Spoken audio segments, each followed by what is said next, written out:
What's up guys?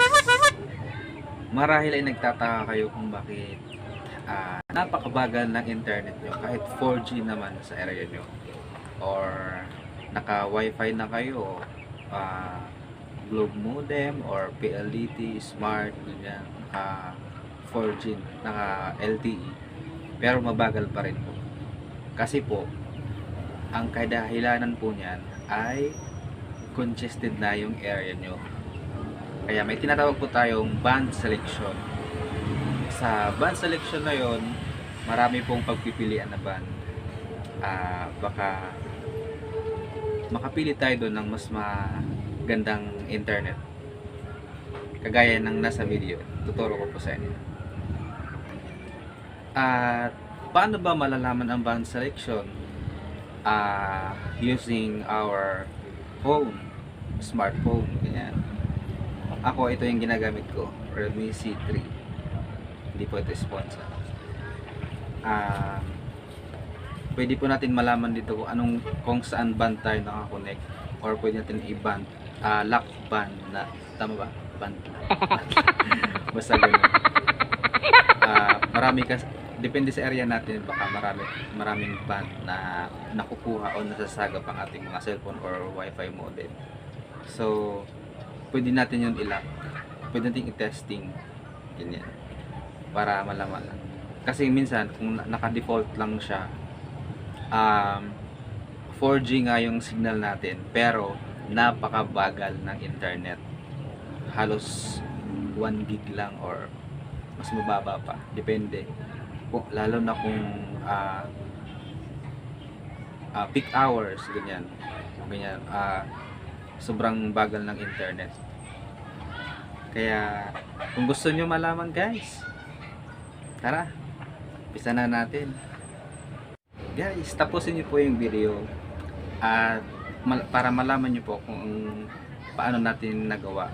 Tapos ilalagay ko na po sa description yung code na ginamit.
Ganyan po.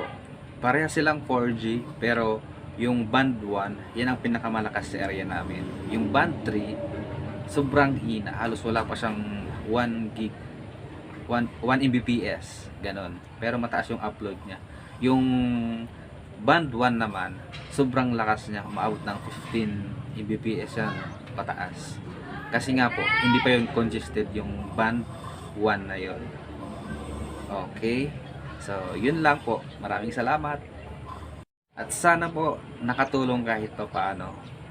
Okay. And Huwag niyo pong kalimutan mag-subscribe and like po ang video na ito. And then, hit nyo rin po ang notification bell para updated po kayo sa bawat video na i-upload ko po. Salamat!